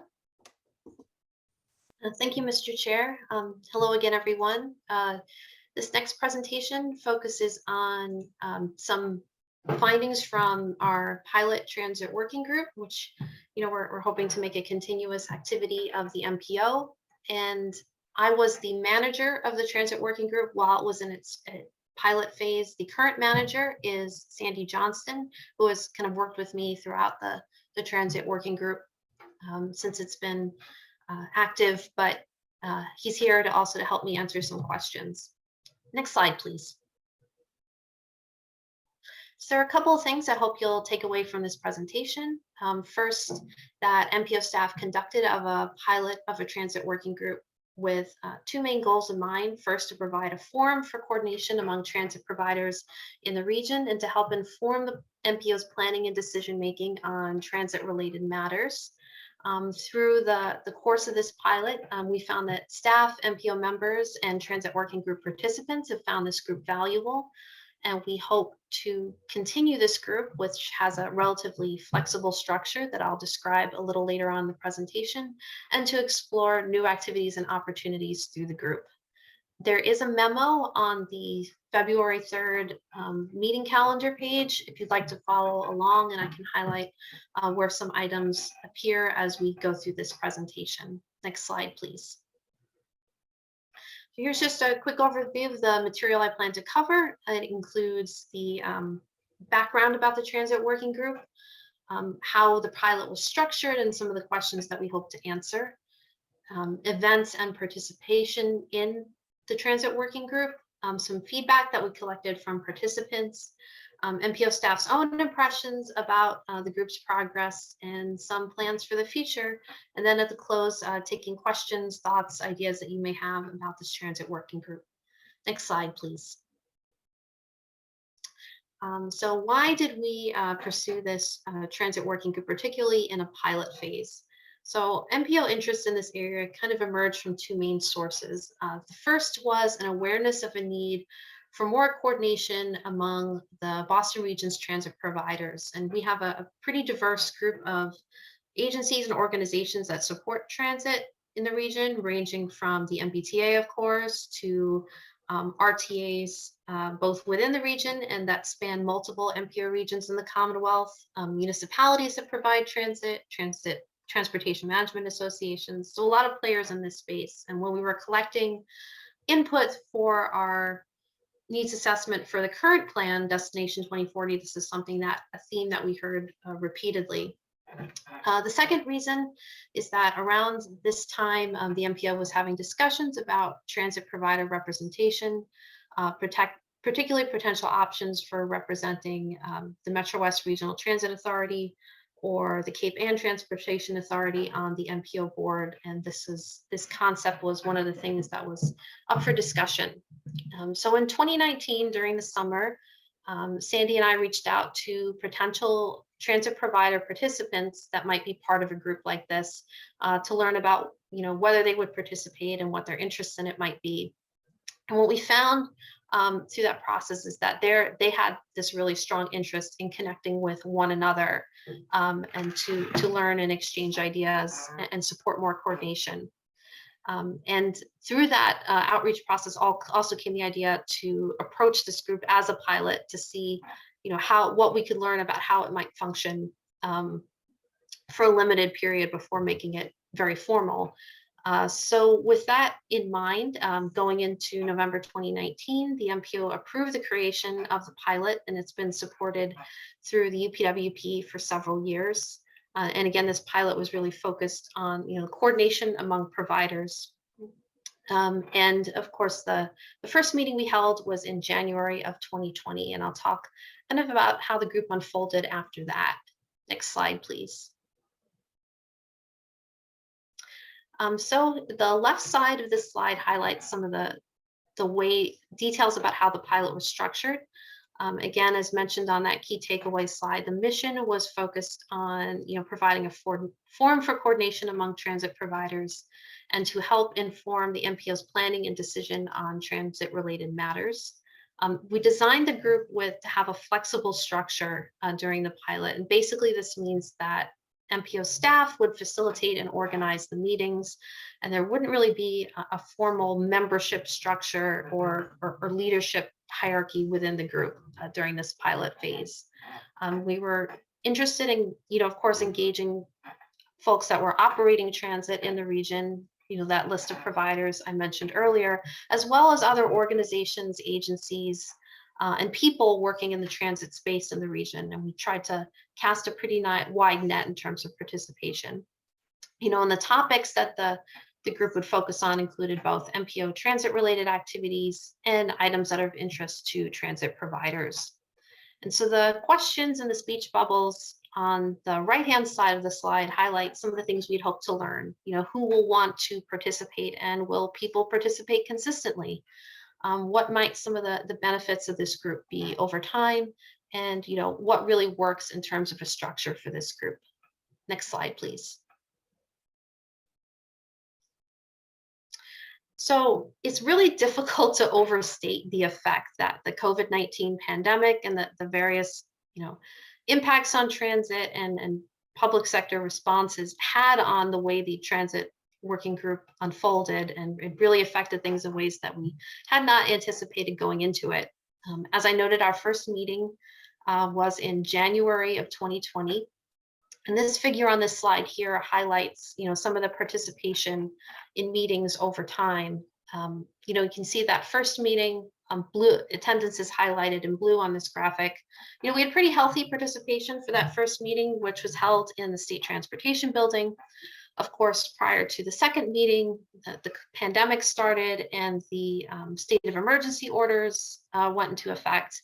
And since then, all meetings and transit working group events have been held virtually. And this has likely been a big contributor to the jump in participation that we saw in subsequent meetings. And these were all held virtually on Zoom, much like our MPO meetings are. We also tracked registrations, and we found this to be an indicator of interest in the group, beyond attendance. Even if people couldn't make it, they may be interested in attending future meetings or viewing recordings that we make available on our YouTube page or other resources coming out of the group. So this is kind of a lot of increased participation that we were excited to see, but weren't really expecting going into the pilot. Next slide, please. So of course, the pandemic influenced the things that were discussed at the transit working group as well. And this laptop graphic highlights some of the different topics that were shared at meetings. Of course, the MPTA presented on several occasions about their service planning during the COVID-19 pandemic, including discussing their forging ahead process. In addition to that, there was discussion of funding and technical assistant resources to help transit agencies during the pandemic. MPO staff discussed our transit technical assistance that was specific to the pandemic, as well as other grant programs that were designed to help adapt to new circumstances. Of course, the pandemic wasn't the only topic up for discussion at our meetings, of which we've had 6 quarterly meetings between January of 2020 and the end of December 2021. Other topics included MBTA regional rail transformation and new schedules, transit regionalization and examples from other parts of the country, federal infrastructure legislation, in advance of, for example, the bipartisan infrastructure law that was passed. And we're, again, really grateful to all the various presenters that have come to share information at the Transit Working Group meetings. This has also been a place where we've talked about things happening at the MPO as well. We would give updates on transit-related studies being conducted through the UPWP and sharing those products when they were completed, things like guidebooks or, online applications that house data. We would talk about major processes happening at the MPO, including things specifically related to transit, like updates to our TIP criteria and evolution of the Community Connections program and things happening there. So a lot of different items discussed at these meetings. Next slide, please.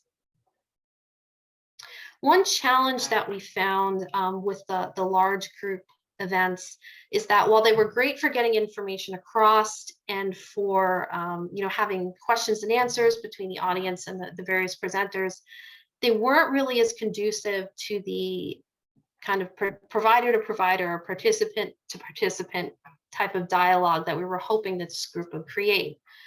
So to try to get at that a little more directly, we started hosting coffee chats in May of 2021. And what these were these hour-long sessions, again, held over Zoom, where MPO staff would come with a series of discussion questions, and people would talk about, things that, were of interest to them or were affecting them in these different areas. And the left-hand side of this slide captures some of these. They include microtransit, medical and human services transportation issues, more effective coordination with regional rail, driver shortages, a whole host of things. And, these were generally capped to in terms of attendance so that, people who came were able to speak and to have a more kind of intimate conversation style. Although, we would prioritize transit provider participation, but many of these were open to anyone who wanted to participate if there was space. And we found that these were, did what we hoped, and cultivated a lot of really fruitful dialogue and connection between people for sharing of ideas and experiences. And so it turned out to be a really great way to complement, the larger general meetings and the information we were able to get across that way. Next slide, please. So I'd like to touch a little bit on the participation levels in these various events. So the slide that's shown here appears in the memo on page 6. This is figure 1, and it captures people who have participated in at least one transit working group event by their affiliation type, what type of organization that they may be representing, or if they're a member of the public. And so overall, we had 232 individual people participate in at least one transit working group event between January 2020 and early December 2021. The majority of individual people fell into the municipality category. They made up about 19% of overall participants. Looking at some of the major provider groups like the MBTA, RTAs, TMAs, and human service organizations, collectively they made up about 31% of participants. And Appendix B of that memo includes a lot more breakdowns of the participation information if you'd like to review that. Next slide, please. So we also wanted to track how people were participating in events over time, if people were, coming once or if people were repeatedly coming back. So this shows, participants organized by the number of the events that they attended. We had about 57% of that 232 person group come to one event.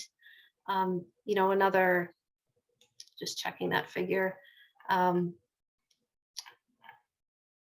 Another 19% attend 2 events, and the remaining 24% of that group attending 3 or more. And so it was exciting to see, that we had people consistently coming to things. And we, again, in Appendix B, you can see more details about how those different categories break down across affiliation type. Next slide, please. So we collected feedback 2 main ways over the course of the pilot. The first was through post-event feedback surveys issued after the Transit Working Group general meetings and the coffee chats, where people could say what they liked or didn't like, or what suggestions they had for specific events and things we could do in the future.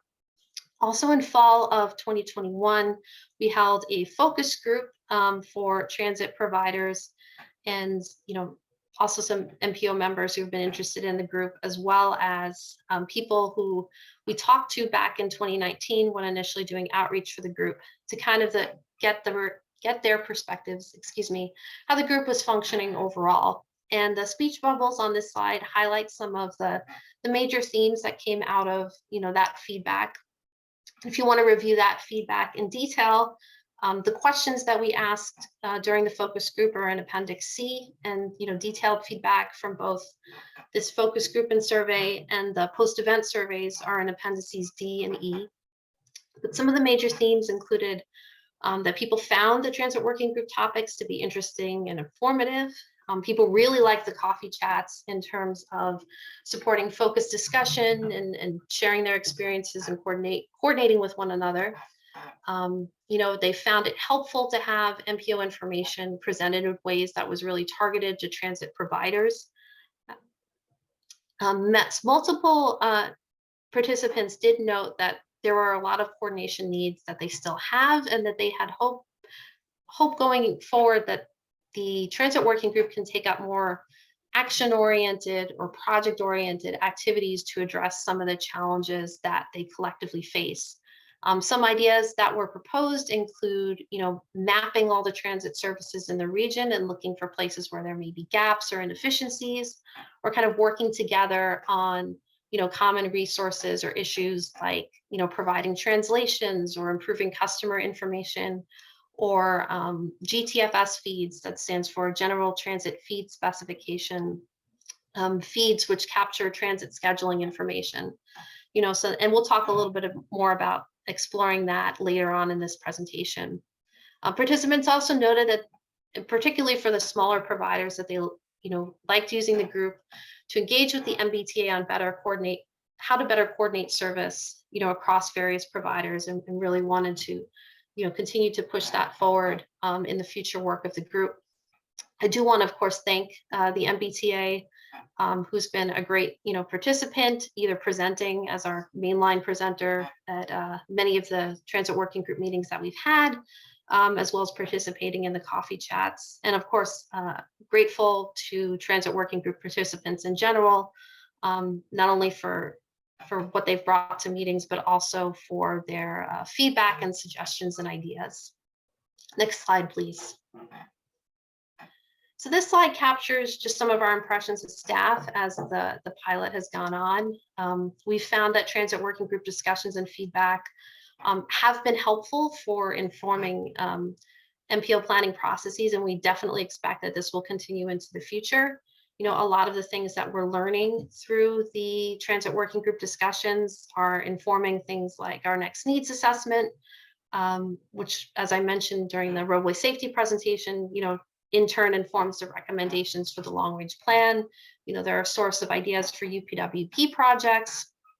And there's, definite interest from participants in really supporting the next iteration of the Coordinated Public Transit Human Services Transportation Plan that the MPO produces every few years, with our next one being developed in federal fiscal year 2023.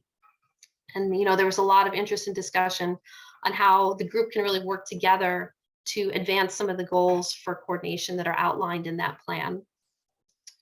Another, thing that we noticed, MPO staff have been able to strengthen relationships with transit providers, through the working group, reaching out and connecting with providers in the region that we may not have worked with as regularly prior to the group's development. So that aspect of it has been exciting and is helping to inform our work. Of course, it's been great to have a new venue for sharing MPO funded products and resources with new audiences who might not have heard about them another way. We've found that this kind of flexible structure that I described at the beginning has been really helpful for accommodating, diverse participation, and, may provide ways for people to kind of participate at the level that works for them. We have people who, as I've shown in that previous chart, keep coming back and are participating repeatedly in events and coffee chats, which is great. We also have people who may be only able to come to a couple events, but even when they can, their participation and ideas and thoughts have been really great and informative to us. So having, not having formal, either barriers to participation or burdens related to official membership, may continue to help that encourage that diverse participation. Finally, in general, what we found from participants is that there's really a focus on continuing to coordinate with each other to solve shared issues, as opposed to pursuing more direct roles in MPO decision-making.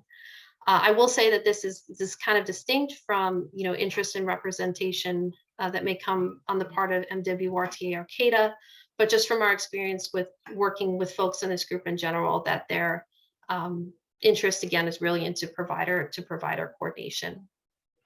Next slide, please. So looking to the future, we've had some success, as I've mentioned, with, both the flexible structure and the meeting organization, with the quarterly meetings complemented by the coffee chats. And so we plan to continue this approach through the end of federal fiscal year 2022, and which is very much in line with how this group is outlined in the UPWP. We'll definitely, as I mentioned, be using these discussions to inform the LRTP, the coordinated plan, and other MPO work that's upcoming. And we will be, exploring what our options are for taking up more action-oriented work within the transit working group. There are, of course, a couple of considerations that we need to keep in mind, that this may involve more resources in terms of staff time that may need to be put towards the group to support this more project-oriented work. And that'll be something that will need to be worked out through the UPWP process. And of course, considering what the MPO's appropriate role is, we provide technical assistance through the UPWP and funding support through the TIP, but a number of the actions, or many of the actions that may come out of discussions at the transit working group, are still kind of reliant on providers or other major actors in the region to implement. So we would need to consider that as we figure out how to move forward. Next slide, please. So I just want to highlight for people who may be hearing about the group for the first time, there's a couple of ways to get involved. We have a page on the MPO website. The link is highlighted here, where you can find updates about the group, links to videos from past meetings and materials. If you're interested in being put on the mailing list specific to this group, you can contact Sandy Johnston. This group is really, as people register for meetings, they're kind of automatically added to this list. But if you're not already on it, you can definitely be added. And to hear about events, you can subscribe to MPO emails and social media. As I think Tegan mentioned in her report, the next meeting is on February 10th. I believe it starts at 4 p.m. and there should be a registration link already available on the meeting calendar. Next slide, please. So with that, that concludes my remarks, but I'm happy to take questions, ideas, thoughts about the group. Thanks so much. Thank you, Michelle. Questions or discussion from the members? Ken Miller.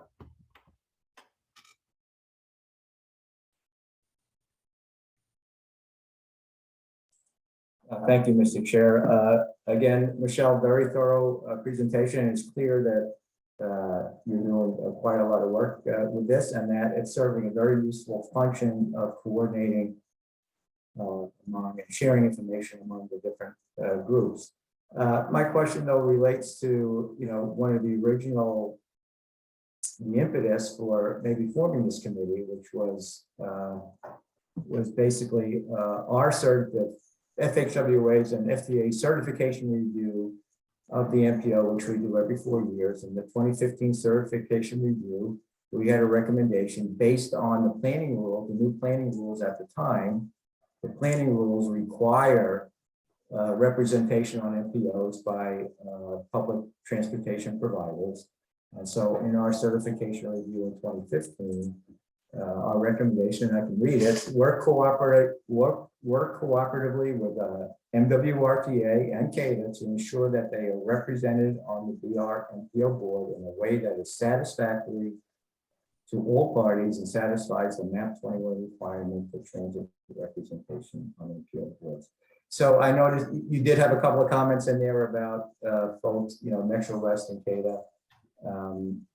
So I guess a couple of questions. One, I know in all your graphs you group the RTAs together, and as you said at the beginning, in other areas, other MPOs do serve parts of the Boston MPO, so they're certainly welcome to this group. But my question relates more specifically to the participation of Metro West and CADA, and then also I noted on page 13 of your memo, there was some participation were comments that you received from feedback that you received. Some participants suggested reaching out to Metro West and CADA to see how to make this group more useful to them so they participate. I don't know, is that the implication that they're not? I don't know what conclusion to draw from that. So can you speak to whether they're participating and whether they, any impression you may have and about the value that they see in the group? Sure, and I'll make some remarks, and Mr. Chair, if I may, if Tegan or other MPO staff want to comment on that, they may have some remarks as well. So one of the factors around the time that the MPO took up the pilot was that CADA, or Metro West in particular, noted that this would not be a satisfactory response to their requests for participation. I think this is described, the memo that I published for today's meeting, there is references to prior memos about the evolution of the group. And this was something that they noted. Of course, there was value in pursuing the group kind of independent of that, which is kind of the factor kind of driving the pilot. Initially, we did not have participation from MWRTA and CADA, although I believe in recent months that has changed. I think we've had, particularly for the coffee chats, we've had some participation from Metro West and CADA. Has not really been tied to the broader representation issue, but they have been participating in discussions for about like connections with the MWRTA, MBTA regional rail system and things like that. So they're being considered as, in that graph I showed earlier, to the degree that they did participate in some of the coffee chats, their participation is reflected there. If it's all right, if any of my other colleagues have comments that they want to make, I'll definitely open it back up to them. Thanks, Michelle. I think we'll take Gina first and then Sandy. Both have their hands up, so we'll let them comment and then go from there. Gina?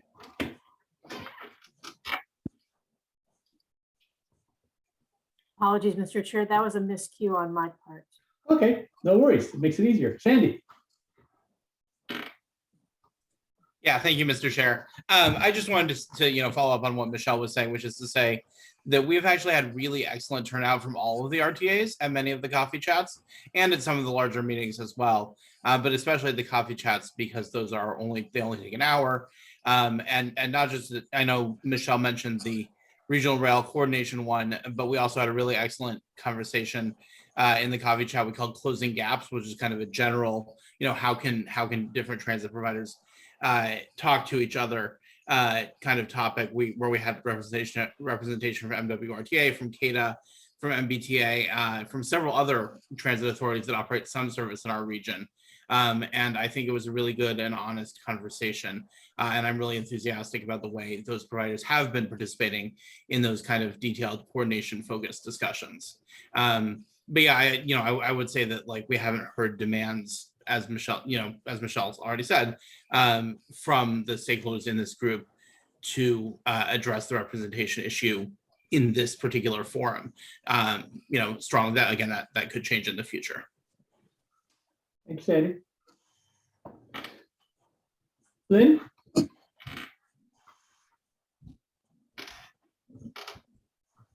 Thank you, Mr. Chair. I did have some questions, but now Ken's kind of sparked a couple more questions because they're a little bit confused, and a little more curious now about why is it that CADA and Metro West felt that this pilot wasn't what they were looking for? So I'll try to answer that. So MWRTA and CADA, or some combination of the two of them, would their ultimate request is to be made voting members of the MPO. Okay. This is short of that, of meeting that request. Okay. All right. I wasn't aware of that. Maybe I should have been. So thanks. That's very clear. And also I kind of gathered from the reading the report that there is seemingly no inclination for this transit working group to have a seat on the board. Am I correct in that conclusion? I don't know who you're asking. I guess I'm addressing that to Michelle, Ms. Scott. But we tried to come at that a couple of different ways in terms of talking to participants, excuse me, in terms of, their levels of engagement of the with the MPO, how they'd like to be represented in decision making. And really the themes that came across was, we want to be talking to each other. We want to be, solving problems together. I think there was ongoing interest in, the resources that the MPO could provide, both from a technical, assistance standpoint, or, funding through programs like Community Connections, but really the actual being on the board from the participants, again, putting, CADA and MWRTA aside, was really focused on, that provider to provider coordination. Gotcha. And so what I'm thinking, or what I'm getting at here, is that I think it would be good to have more transit representation on the board. And I think the structure of the pilot didn't lend itself towards gearing people towards seeing that they could be effective having a seat on the board, because there was no structure. There was no chair or vice chair. In the advisory council, we have that structure. And so it's kind of expected, that we'll have a seat on the board. I know that, the advisory council is kind of mandated through the MPO process, but I think not having that structure kind of set it up so that they wouldn't really see the value in having a seat on the board. And I'll add to this that when this pilot group was initiated, there was some concern on the advisory council that, well, this would be a good role for the advisory council. And so it's concerned that instead of empowering or energizing the advisory council more, this was kind of drawing from it. I didn't agree with that. I thought this was good because I felt that the staff was able to provide a lot more input, a lot more energy into this process than it would have been, through the advisory council. And so what I'm thinking is that we can have it both ways. That is that we can, as long as we give the resources to the staff to continue doing what they're doing and maybe even more, we can continue having, these conversations, but still, maybe create a structure, so that the working group of members of the working group can have the expectation that they will have a seat at the board and have more input. So that was a comment, So now to my usual questions, with respect to the capping of the participants, at the coffee chats, were there any cases where you did not allow anyone to participate? This is to Michelle. Yeah, no, sorry, I was just unmuting. So there were very rare. Usually we were able to accommodate everyone who wanted to participate. And one thing we did, ask people to do is if they had signed up to be part of a meeting and couldn't make it, to let us know so that we could open up spots to other folks who wanted to participate. And so, by and large, except for a few handful of cases, like everyone who wanted to participate was able to join. And we did get, diverse participation, not only from transit providers, but, from, and I'll use the human services transportation discussions as an example, where people who may represent advocacy groups for people with disabilities, were able to connect with, service providers who are actually doing the work on the ground. And so having them a number of those chats open in that way really kind of facilitated that kind of cross-organization dialogue. I did wanted to come back to the advisory council item. And one of the things that we were concerned about was that having formal membership in both groups might preclude some members of advisory council from participating in a certain way. We'd given the pilot kind of that flexible structure, not only for the diverse participation, but we didn't want to put the burden of kind of organizing these events and meetings if we didn't actually know that they would work or people would show up. So as staff, we kind of proposed to take that on ourselves. And we've had a lot of great participants from advisory council members in a number of the general meetings and the coffee chats that we've really participated. So we hope that whatever method goes forward, that cross interaction between the advisory council and this group would be able to continue. Yeah, it wasn't a criticism. Oh no, but right.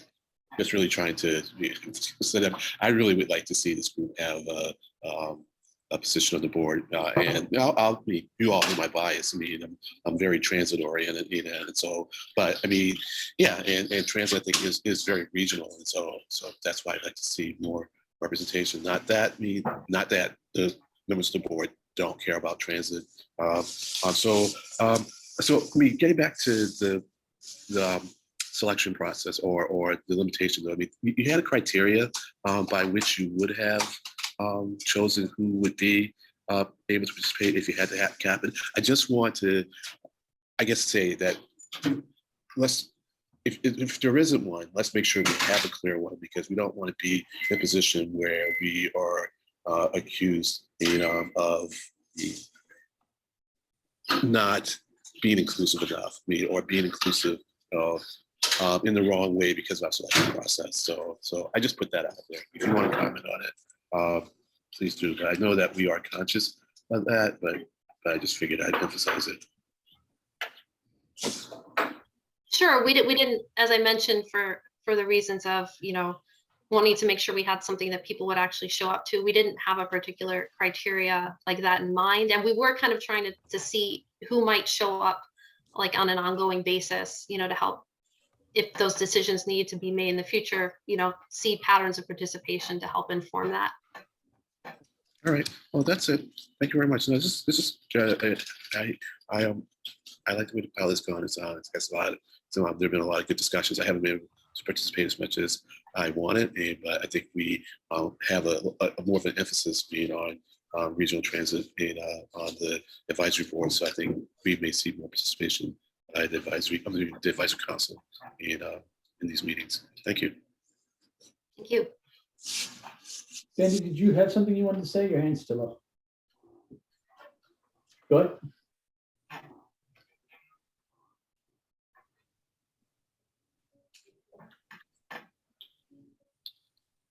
Can someone unmute Sandy? Thank you. Yeah, I just wanted to add a little bit to a couple of those items. First, I think, Glenn, we are, Michelle's going to be presenting the conclusions of this memo and this conversation at the Transit Working Group next week. And while it's not on the agenda for that meeting, there is going to be a conversation about the future of the group with that group at a meeting at some point in the coming, between now and the fall, which can certainly involve conversations about the future of the group. I do think that at this point, it would be unlikely that if anyone were to suggest a more structured format to the group, that anyone would step up in leadership of the group. I think, I just think people are not seeing themselves benefiting from that level of involvement and are happy with it to be a staff-led thing at this point. That could change, right? But we will have that conversation, and alongside conversations like, should we go back to doing these meetings in person when the MPO is allowed to do so? The other thing I just wanted to address is the prioritization process for the coffee chats, which is to say that we haven't run into a capacity issue yet. As Michelle said, we do say pretty explicitly on every Zoom event that we are going to prioritize actual transit providers. And that is, the kind of North Star that we follow in terms of prioritizing people if there is a conflict in terms of getting in. And maybe we'll definitely take it under consideration to develop a more detailed policy. But again, that is valuable feedback. Thank you. But that is kind of the core things that we're trying to prioritize getting transit providers to talk to each other here. And that is how the value that they've expressed to the group. So that's going to be the guiding principle. Thank you, Sandy. Any other comments on this issue? Seeing none. Thank you, Michelle. Thank you, Sandy. Next item on the agenda are member items. Do any members have any items they'd like to discuss or announce today? Seeing and hearing none. Our next meeting is, I believe, 2 weeks from now. And can I get a motion in a second to adjourn this meeting? And please state your name for the record. Eric Barassa. This is Eric Barassa. I'll make a motion to adjourn. Thank you, everyone. Tom Bent. Mr. Chair, I'll second that motion. Thank you. Motion has been made and seconded. Without objection, we are adjourned. Thank you all very much. See you in 2 weeks.